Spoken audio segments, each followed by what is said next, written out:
नमस्कार दोस्तों। स्वागत है आपका अपने YouTube channel equity market engineers में। दोस्तों, आज हम लोग जिस कंपनी को एनालाइज करेंगे उसका नाम है गुजरात फ्लोरोकेमिकल लिमिटेड। ये केमिकल क्षेत्र की मिड साइज की एक बेहतरीन कंपनी है। हम लोग जानने की कोशिश करेंगे क्या गुजरात फ्लोरोकेमिकल अपने ब्रेकआउट के नज़दीक है। तो चलते हैं इसके चार्ट पर। दोस्तों, आपके सामने पेश है गुजरात फ्लोरोकेमिकल का वीकली चार्ट। हमारे पास जो डेटा अवेलेबल है उसके अकॉर्डिंग हम लोग देख पा रहे हैं कि मार्च 2020 में कोविड के लो के साथ गुजरात फ्लोरोकेमिकल ने अपने अपट्रेंड की शुरुआत की, जहां पे इम्पल्स को फॉलो करते हुए इसने अपना बड़े टाइम फ्रेम का फर्स्ट वेव कंप्लीट किया, जिसके सबऑर्डिनेट वेव्स को अगर हम लोग देखें तो यहाँ पे फर्स्ट वेव जो कि 22 वीक्स में कंप्लीट किया, वॉल्यूम भी इसको सपोर्ट कर रहा है।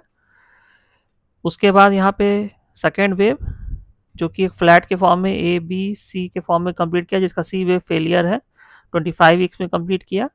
और उसके बाद इसने एक थर्ड वेव कंप्लीट किया जो कि काफ़ी बड़ा था, जो कि इसको सब डिवीज़न में यहाँ पे कंप्लीट होते हुए दिख रहा है, और जिसमें 49 वीक्स का समय लगा है।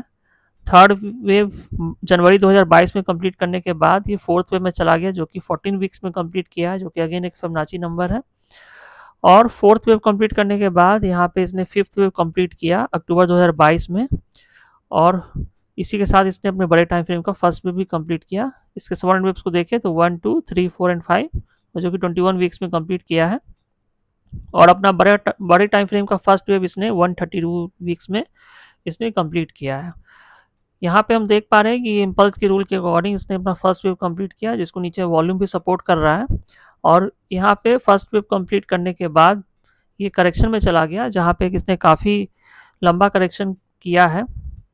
और इसके करेक्शन के अगर हम सबऑर्डिनेट वेव्स को देखें तो ये फ्लैट के फॉर्म में करेक्शन दिख रहा है, जहाँ पे देख पा रहे हैं कि यहाँ पे ए वेव कंप्लीट किया, यहाँ पे ये बी वेव और अभी सी वेव में चल रहा है। अगर हम इसके बी वेव को देखते हैं तो देख पा रहे हैं कि ए वेव के स्टार्टिंग से ऊपर चला गया, मतलब बी वेव यहाँ स्ट्रांग है, जो कि इंडिकेशन दे रहा है कि आने वाले इम्पल्स का जो मूवमेंट होगा वो काफ़ी फास्ट हो सकता है।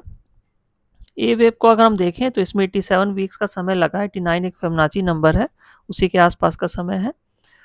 और इसके अगर हम कंस्ट्रक्शन को देखें तो यहाँ पे हम लोग देख पा रहे हैं कि यहाँ पे लोअर टाइम फ्रेम में ए वेव, ये बी वेव और सी वेव, और बड़े टाइम फ्रेम का ए वेव कंप्लीट हुआ है।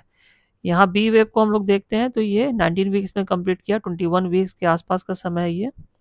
और उसके बाद बी वेव कंप्लीट करने के बाद ये सी वेव, जहाँ पे हम लोग देख पा रहे हैं 1, 2, 3, 4 एंड 5 के फॉर्म में यहाँ कंप्लीट हो सकता है।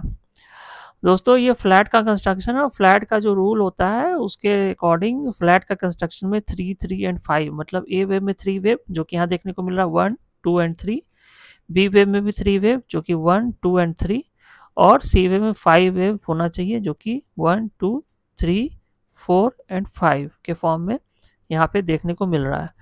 पूरे ही टाइम को अगर हम इस करेक्शन को देखें तो 152 वीक्स का समय इसमें लग चुका है, 144 एक फिबोनाची नंबर है, उसी के आसपास का ये समय है।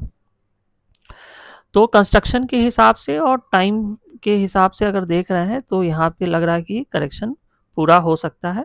अगर प्राइस करेक्शन को देखें और फिबोनाची रिट्रेसमेंट हम इस पर प्लॉट करें तो देख पा रहे हैं कि ये 38.2% का रिट्रेसमेंट इसने किया है, और उसके बाद प्राइस बी वेव के फॉर्म में ऊपर जा करके और सी वेव 23% के आसपास जो है वो सपोर्ट लेने की कोशिश कर रहा है। तो बहुत हाई प्रोबेबिलिटी है कि यहाँ पे बड़े टाइम फ्रेम का सेकेंड वेव हमारा कंप्लीट हो सकता है, और ये जो अपमूव जो लास्ट वीक में मिला है वो एक नए ट्रेंड की शुरुआत हो सकती है। पैटर्न कंफर्मेशन हमारा ऊपर के साइड में कब होगा, जब ये हॉरिजॉन्टल लाइन जो कि 4000 के आसपास है, इसको ये ऊपर की तरफ ब्रीच करेगा, जिसमें स्पीड होना चाहिए, वो वॉल्यूम भी होना चाहिए। वॉल्यूम हमको यहाँ पे देखने को मिल चुका है, तो बहुत हाई प्रोबेबिलिटी है कि यहाँ पे हमारा बड़े टाइम फ्रेम का सेकेंड वेव कंप्लीट हो गया हो, और ये जो अब मूव स्टार्ट हुआ है ये एक नई ट्रेंड की शुरुआत हो जो थर्ड वेव के फॉर्म में हो सकता है, जो कि काफ़ी बड़ा हो सकता है और काफ़ी फास्ट भी हो सकता है। इसको हम लोग टाइम टू टाइम रिव्यू करेंगे और देखेंगे कि वेव अपने आप को कैसे अनफोल्ड करता है। पर अभी तक का जो डेटा हमारे पास अवेलेबल है उसके अकॉर्डिंग ये लग रहा है कि ये इस हॉरिजॉन्टल लाइन को ऊपर की तरफ ब्रीच कर सकता है। कोई भी पोजीशन हम लोग तभी बनाएंगे जब ये हॉरिजॉन्टल लाइन को ऊपर की तरफ ब्रीच करके पैटर्न कंफर्म करता है, तभी इसमें हम कोई भी पोजीशन बनाएंगे।